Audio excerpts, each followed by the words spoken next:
Hi all, welcome to Entri banking Malayalam YouTube channel. ഞാൻ വൈശാഖ് മാധവൻ. നമ്മളുടെ IBPS RRB exams അല്ലേ, RRB exams 2024 കലണ്ടറൊക്കെ വന്നിട്ടുണ്ട്. ആഗസ്റ്റിൽ പ്രിലിംസ് നടക്കും, മെയിൻസ് സെപ്റ്റംബർ ഒക്ടോബർ ആയിട്ട് നടക്കുന്നൊക്കെ നമ്മൾ അറിഞ്ഞു കഴിഞ്ഞു, നിങ്ങൾക്കറിയാം. അപ്പോൾ അതിൽ QA ക്വാണ്ടിറ്റേറ്റീവ് ആപ്റ്റിറ്റ്യൂഡ് എന്ന് പറയുന്ന സബ്ജക്റ്റ് ഉണ്ട് നമുക്ക് അല്ലേ, ന്യൂമറിക്കൽ എബിലിറ്റി എന്ന് വിളിക്കും.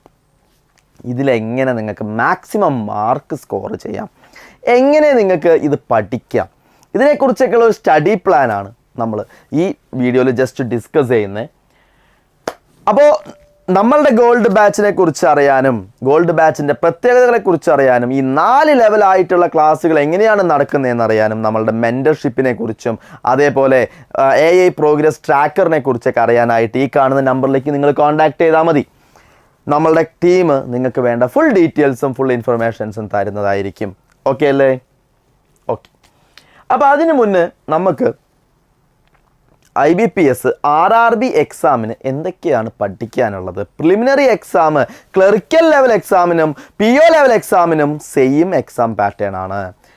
ആദ്യത്തെ എക്സാം അതായത് പ്രിലിംസിന് 2 എണ്ണേ പഠിക്കാനുള്ളൂ, റീസണിങ്ങും ന്യൂമറിക്കൽ എബിലിറ്റിയും അല്ലേ. 40 ക്വസ്റ്റ്യൻ 80 ക്വസ്റ്റ്യൻ 80 മാർക്ക് 45 മിനിറ്റ്. നിങ്ങൾക്ക് ഇഷ്ടമുള്ള പോലെ എന്ത് ചെയ്യാം, ടൈം എടുത്ത് ചെയ്യാം, ഇൻഡിവിജ്വൽ ടൈമിംഗ് ഇല്ല. പക്ഷേ 20 മിനിറ്റ് നമ്മൾ റീസണിങ്ങിന് കൊടുത്ത് ബാക്കി 25 മിനിറ്റ് QAക്ക് കൊടുക്കായിരിക്കും ഭൂരിഭാഗം ആൾക്കാരും ചെയ്ത് കണ്ടിട്ടുള്ളത്. അപ്പോൾ ഇവിടെ 40 ക്വസ്റ്റ്യനിൽ മാക്സിമം ഇപ്പോൾ വരുന്ന ട്രെൻഡ് അനുസരിച്ച് കഴിഞ്ഞ വട്ടമൊക്കെ എക്സാം കുറച്ച് ഡിഫിക്കൽട്ട് ആയതുകൊണ്ട് കട്ട് ഓഫ് കുറവാണ്. അതിന് മുന്നൊക്കെ എന്തായിരുന്നു, കട്ട് ഓഫ് കൂടുതലായിരുന്നു. അപ്പോൾ നമ്മൾ മാക്സിമം നമ്പർ ഓഫ് അറ്റംപ്റ്റ്സ് നടത്തണം. ഇപ്പോൾ എന്താണ്, സമയം തികയാത്തതുകൊണ്ടാണ്, കാരണം ചെയ്തെടുക്കാൻ കുറച്ച് ഡിഫിക്കൽട്ടുള്ള ക്വസ്റ്റ്യൻസ് ആയിരുന്നു കഴിഞ്ഞ വട്ടമെല്ലാം ചോദിച്ചിരുന്നത്. അപ്പോൾ പാറ്റേൺ ചേഞ്ച് ഉണ്ട്. അതുകൊണ്ട് നമ്മൾ പ്രതീക്ഷിക്കുന്ന അത്ര ക്ലർക്കിനൊക്കെ 79, 78 എല്ലാ ക്വസ്റ്റ്യനും ശരിയാക്കേണ്ട രീതിയിൽ എന്ത് വന്നിട്ടില്ല, കട്ട് ഓഫുകൾ കഴിഞ്ഞ കൊല്ലം ഉണ്ടായിട്ടില്ല. അപ്പോൾ നമ്മൾ ഈ 40 ക്വസ്റ്റ്യൻ എങ്ങനെ അറ്റൻഡ് ചെയ്യണം, സാധാരണ സിംപ്ലിഫിക്കേഷൻ അതായത് approximation simplification, number series, quadratic inequality, അതേപോലെ കേസ്ലെറ്റ്, DAs, അതേപോലെ വേർഡ് പ്രോബ്ലംസ്, ഇതെല്ലാമാണ് കൂടുതലും ചോദിച്ച് കാണാറുള്ളത്. അതിൽ ഇപ്പം number of word problems increase ആയിട്ടുണ്ട്. അപ്പോൾ വേർഡ് പ്രോബ്ലംസും നിങ്ങൾ ചെയ്ത് തന്നെ പഠിക്കണം. സിംപ്ലിഫിക്കേഷൻ, അപ്രോക്സിമേഷൻ തുടങ്ങി സാധാരണ പ്രിലിംസ് എക്സാമിന് ചോദിക്കുന്ന ആൾക്കാരെല്ലാം എന്ത് ചെയ്യണം, ടൈം വെച്ച് പഠിക്കണം. ഇത്ര സമയം കൊടുത്തിട്ട് ആ സമയത്തിനുള്ളിൽ തന്നെ നിങ്ങൾ ചെയ്തെടുക്കാൻ ശ്രമിക്കുക. നിങ്ങളൊരു 10 ക്വസ്റ്റ്യൻ എടുക്കുക, 5 മിനിറ്റ് സമയം കൊടുക്കുക, പിന്നെ 15 ക്വസ്റ്റ്യൻ കൊടുക്കുക, 5 മിനിറ്റ് സമയം കൊടുക്കുക. ചെയ്തെടുക്കാൻ പറ്റുന്നത് മതി. ആ ചെയ്തെടുക്കുന്ന ക്വസ്റ്റ്യൻ എല്ലാം എന്തായിരിക്കണം, കറക്റ്റ് ആയിരിക്കണം. ആദ്യം കുറച്ച് ബുദ്ധിമുട്ടുണ്ടാവും, വീണ്ടും പ്രാക്ടീസ് ചെയ്യുക. പ്രാക്ടീസ് ചെയ്ത് 5 മിനിറ്റ് കൊണ്ട് മാക്സിമം നമ്പർ ഓഫ് ക്വസ്റ്റ്യൻസ് എന്ത് ചെയ്യാൻ പറ്റണം. ആ ലെവലിലേക്ക് നിങ്ങൾ തന്നെ മോൾഡ് ചെയ്ത് കൊണ്ടുവരിക. നിങ്ങളുടെ വീക്ക്നെസ്സും നിങ്ങളുടെ പോരായ്മകളും ഏറ്റവും കൂടുതൽ അറിയുന്ന വ്യക്തി നമ്മൾ തന്നെയാണ് അല്ലേ, അതായത് നിങ്ങൾ തന്നെയാണ്. എൻ്റെ പോരായ്മകളും എൻ്റെ വീക്ക്നെസ്സും എനിക്കറിയുന്ന പോലെ വേറൊരാൾക്ക് അറിയില്ല. ഞങ്ങൾക്ക്, അതായത് നിങ്ങളുടെ കോച്ചിങ് ടീമിന് നിങ്ങൾക്ക് വേണ്ട ഇൻസ്ട്രക്ഷൻസും ഗൈഡൻസും തരാൻ സാധിക്കും. അതിന് അപ്പുറം നിങ്ങളിടുന്ന എഫർട്ടാണ്, നിങ്ങളിടുന്ന വർക്കാണ് നിങ്ങളുടെ റിസൾട്ട്. ഓക്കെ, പ്രിലിംസ് കഴിഞ്ഞാൽ മെയിൻസിലേക്ക് വരാണെങ്കിൽ റീസണിങ്, GA, കോണ്ട്, ന്യൂമറിക്കൽ എബിലിറ്റി, അതേപോലെ ഇംഗ്ലീഷ്, കമ്പ്യൂട്ടർ നോളേജ് 5 സബ്ജക്റ്റാണ്. അവിടെയും നമ്മളുടെ എന്താണ്, ന്യൂമറിക്കൽ എബിലിറ്റി 40 ക്വസ്റ്റ്യനാണ്, 50 മാർക്കാണ്. ചില ക്വസ്റ്റ്യൻസ് 2 മാർക്കുണ്ട്. എല്ലാ ക്വസ്റ്റ്യനും ഒരേ മാർക്കായിരിക്കില്ല, ഈക്വൽ വെയിറ്റേജ് ആയിരിക്കില്ല. ചില ക്വസ്റ്റ്യൻസ് 2 മാർക്കിൻ്റെ ഉണ്ടാവും. അപ്പോൾ ഈ രീതിയിൽ നിങ്ങൾ പഠിക്കുമ്പോൾ ഇവിടെയും 40 ക്വസ്റ്റ്യൻസ് ആണ്. പ്രിലിംസിന് പഠിക്കുന്ന പോലെയല്ല നമ്മൾ മെയിൻസിന് പഠിക്കേണ്ടത്. മെയിൻസ് എക്സാമിൻ്റെ ക്വസ്റ്റ്യൻസ് കുറച്ച് ഡിഫിക്കൽട്ടാണ്, കുറച്ച് പാറ്റേൺ ചേഞ്ച് ഉണ്ട്, വേറെ കുറച്ച് കാര്യങ്ങൾ പഠിക്കണം. നമ്മളുടെ ക്ലാസ്സുകളിലെല്ലാം നിങ്ങൾക്ക് സെപ്പറേറ്റ് കോച്ചിങ് ആണ്. പ്രിലിംസ് എക്സാമിൻ്റെ ക്വസ്റ്റ്യൻസ് വേറെ രീതിയിൽ തന്നെ പഠിപ്പിക്കും. മെയിൻസിന് വേണ്ടി മെയിൻസിൻ്റെ ലെവൽ കോച്ചിങ് ആണ്, അഡ്വാൻസ്ഡ് ലെവൽ കോച്ചിങ് ആണ്. ഞാൻ നേരത്തെ പറഞ്ഞ ഗോൾഡ് ബാച്ചിലെ 3ാമത്തെ ലെവല് അഡ്വാൻസ്ഡ് ലെവൽ കോച്ചിങ് നിങ്ങൾക്ക് തരും. അപ്പോൾ നിങ്ങൾ ഈ മെയിൻസിൻ്റെ ക്വസ്റ്റ്യൻസ് പഠിക്കാതെ പ്രിലിംസിൻ്റെ ക്വസ്റ്റ്യൻസ് മാത്രം പഠിച്ചു പോയാൽ ഓഫ് കോഴ്സ് നിങ്ങൾ പ്രിലിമിനറി എക്സാം പാസ്സാവാം.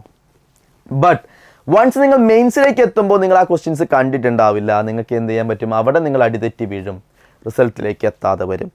അപ്പോൾ ഇതിനെക്കുറിച്ചും ഡെയിലി നിങ്ങൾ എന്തൊക്കെ കാര്യങ്ങൾ പഠിക്കണം എന്നതിനെക്കുറിച്ചുള്ള ഒരു ഡീറ്റെയിൽഡ് ആയിട്ടുള്ള സ്റ്റഡി പ്ലാൻ ഡിസ്ക്രിപ്ഷൻ ബോക്സിൽ അറ്റാച്ച് ചെയ്തിട്ടുണ്ട്. അത് ഡൗൺലോഡ് ചെയ്തിട്ട് ജസ്റ്റ് റെഫർ ചെയ്തിട്ട് ആ രീതിയിൽ നിങ്ങൾ മുന്നോട്ട് പോവുകയാണെങ്കിൽ ഈസി ആയിട്ട് നിങ്ങൾക്ക് എക്സാംസ് ഒക്കെ ക്രാക്ക് ചെയ്യാൻ സാധിക്കും. ഇനി നമുക്ക് പറയാനുള്ളത് പ്രധാനപ്പെട്ട ക്വാണ്ടിറ്റേറ്റീവ് ആപ്റ്റിറ്റ്യൂഡിൽ പ്രധാനമായും ശ്രദ്ധിക്കേണ്ട കുറച്ച് കാര്യങ്ങളാണ്. എന്തൊക്കെയാണ്? Speed, accuracy, time management. സ്പീഡിൽ ചെയ്യണം, സത്യമാണ്. പക്ഷെ സ്പീഡിൽ ചെയ്താൽ കറക്റ്റ് ആൻസർ കിട്ടണം. തെറ്റാൻ പാടോ? ഇല്ല. അതാണ് ആക്യുറസി. Time management. നിങ്ങൾക്ക് 45 മിനിറ്റിൽ പ്രിലിംസിൽ 80 ക്വസ്റ്റ്യൻ ചെയ്യണം. അപ്പോൾ ടൈം വെച്ച് തന്നെ നിങ്ങൾ എന്ത് ചെയ്യണം? ചെയ്ത് പോകണം. അപ്പോൾ ആ രീതിയിലുള്ള ടൈം മാനേജ്മെൻറ്റിൽ എന്ത് ചെയ്യണം? ഫോക്കസ് ചെയ്യണം. ക്ലിയർ ആണല്ലോ? അപ്പോൾ സ്പീഡ് വേണം, ആക്യുറസി വേണം, ടൈം മാനേജ്മെൻറ്റ് വേണം. അപ്പോൾ ആ രീതിയിലാണ് നിങ്ങൾ പഠിക്കേണ്ടതും. പഠിക്കുമ്പോൾ ആ രീതിയിൽ തന്നെ പഠിച്ചു പോവുക. വൺസ് എല്ലാം പഠിച്ചു കഴിഞ്ഞ് ഞാൻ ആ രീതിയിലേക്ക് എത്താൻ ശ്രമിച്ചാൽ ബുദ്ധിമുട്ടായിരിക്കും. നമ്മൾ ചൊട്ടയിലെ ശീലം ചുടലെ വരയിലെന്ന് പറഞ്ഞ പോലെ പഠിക്കുന്നത് എങ്ങനെയാണോ അത് തന്നെയാണ് ചെയ്തു പോവുക. അപ്പോൾ പഠിക്കുമ്പോൾ തന്നെ നിങ്ങൾ ടൈം വെച്ച് സ്പീഡിൽ തെറ്റാതെ ആക്യുറേറ്റ് ആയിട്ട് ചെയ്ത് ശീലിച്ചാൽ എക്സാം വളരെ ഈസി ആയിട്ട് അറ്റൻഡ് ചെയ്യാൻ പറ്റും. ഈസി ആയിട്ട് നിങ്ങൾക്ക് റിസൾട്ട് കിട്ടും. നിങ്ങൾ ഏതെങ്കിലും ഒരു പോസ്റ്റിൽ, അതായത് ഏതെങ്കിലും ഒരു ബാങ്കിൽ RRB ക്ലർക്ക് അല്ലെങ്കിൽ PO പോസ്റ്റിലേക്ക് നിങ്ങൾക്ക് എന്ത് ചെയ്യാൻ പറ്റും? പ്രവേശിക്കാൻ പറ്റും. ഞാനിപ്പോൾ സംസാരിച്ചത് IBPS RRB എക്സാംസിൻ്റെ കാര്യമാണ്. ക്ലിയർ അല്ലേ? IBPS RRB എക്സാമും അതേപോലെ IBPSൻ്റെ മറ്റ് എക്സാംസിൻ്റെയും സിലബസിൽ എന്തുണ്ട്? എക്സാമിൻ്റെ പാറ്റേണിൽ വ്യത്യാസമുണ്ട്. പഠിക്കേണ്ട കാര്യങ്ങളൊക്കെ എന്ത് തന്നെയാണ്? സെയിം ആണ്. ഈ പറഞ്ഞ കാര്യങ്ങൾ എല്ലാവർക്കും ക്ലിയർ ആണെന്ന് കരുതുന്നു. ഡീറ്റെയിൽ ആയിട്ടുള്ള സ്റ്റഡി പ്ലാൻ എന്ത് ചെയ്യുക? ഡിസ്ക്രിപ്ഷൻ ബോക്സിൽ നിന്നും ഡൗൺലോഡ് ചെയ്യാം. ഓക്കെ, ഇനി ഈ വരുന്ന ബാങ്ക് എക്സാംസ് അതേപോലെ SSC RRB എക്സാംസ് എല്ലാത്തിനും കൂടി നമ്മൾ ഒരൊറ്റ സിംഗിൾ ബാച്ച് സെറ്റ് ചെയ്തിട്ടുണ്ട്, ഡിസൈൻ ചെയ്തിട്ടുണ്ട്. ഈ ബാച്ചിലേക്കുള്ള അഡ്മിഷൻസും കാര്യങ്ങളും നടക്കുന്നുണ്ട്. ഓൾറെഡി ബാച്ചുകൾ റണ്ണിങ് ആണ്. ഈ ബാച്ചിൻ്റെ പ്രത്യേകത 1 ഇയർ കോഴ്സാണ്. നിങ്ങൾക്ക് പ്രീമിയം ആയിട്ടുള്ള ലെക്ചേഴ്സ് അവൈലബിൾ ആണ്. അതേപോലെ എല്ലാ സിലബസും നിങ്ങൾക്ക് ത്രൂ ഔട്ട് സിലബസ് കംപ്ലീറ്റ് ചെയ്ത് തരും. വിഷ്വലൈസേഷൻ ക്ലാസ്സസ് ആണ്. കണ്ട് നിങ്ങൾക്ക് ക്ലാസ്സുകൾ എന്ത് ചെയ്യാം? അറ്റൻഡ് ചെയ്യാം. 1-to-1 സെക്ഷൻസ് ആണ്. ഡ്യുവൽ മെൻറ്റർഷിപ്പ് ഉണ്ട്. പ്രീമിയം ഫാക്കൽറ്റീസിൻ്റെ ക്ലാസ്സുകളാണ് നിങ്ങൾക്ക് ഇവിടെ പ്രൊവൈഡ് ചെയ്യുന്നത്. അതുകൂടാതെ A to Z സ്റ്റഡി മെറ്റീരിയൽസും നിങ്ങൾക്ക് അവൈലബിൾ ആയിരിക്കും. അപ്പോൾ ഞാൻ പറഞ്ഞു SSC RRB അതേപോലെ ബാങ്ക് എക്സാംസിന് പ്രിപ്പയർ ചെയ്യുന്ന കുട്ടികൾക്ക് വളരെ ബെനിഫിറ്റ് ആയിട്ടുള്ള യൂസ്ഫുൾ ആയിട്ടുള്ള ഒരു ബാച്ചാണ്. ഈ ബാച്ചിനെ കുറിച്ച് അറിയണമെങ്കിൽ ഈ നമ്പറിലേക്ക് നിങ്ങൾ എന്ത് ചെയ്താൽ മതി? ജസ്റ്റ് കോൺടാക്ട് ചെയ്താൽ മതി. ഓക്കെ, അപ്പോൾ ഇന്ന് നമ്മൾ ഡിസ്കസ് ചെയ്തത് എങ്ങനെ നിങ്ങൾക്ക് ക്വാണ്ടിറ്റേറ്റീവ് ആപ്റ്റിറ്റ്യൂഡ് പഠിക്കാം. ക്വാണ്ടിറ്റേറ്റീവ് ആപ്റ്റിറ്റ്യൂഡ് പഠിക്കുമ്പോൾ ശ്രദ്ധിക്കേണ്ട കാര്യങ്ങളെന്ന് പറഞ്ഞാൽ ചെയ്ത് തന്നെ പഠിക്കണം. പ്രാക്ടീസ് മേക്ക് പെർഫെക്റ്റ് എന്ന് പറയുന്ന പോലെ നിങ്ങൾ എന്ത് ചെയ്യണം? ചെയ്ത് തന്നെ പഠിക്കണം. അതല്ലാതെ QA ആയാലും റീസണിങ്ങിലായാലും നോക്കി പഠിക്കുക എന്ന് പറഞ്ഞാൽ അത്ര എളുപ്പമുള്ള കാര്യമല്ല. നിങ്ങൾ പ്രാക്ടീസ് ചെയ്ത് തന്നെ മുന്നോട്ട് പോകണം. ഡെയിലി പ്രാക്ടീസ് ചെയ്യണം. ഈസി ഷോർട്ട് ട്രിക്സിലൂടെ ചെയ്ത് പഠിക്കണം. അതേപോലെ എന്ത് ചെയ്യണം? ടൈം വെച്ച് ചെയ്ത് പഠിക്കണം.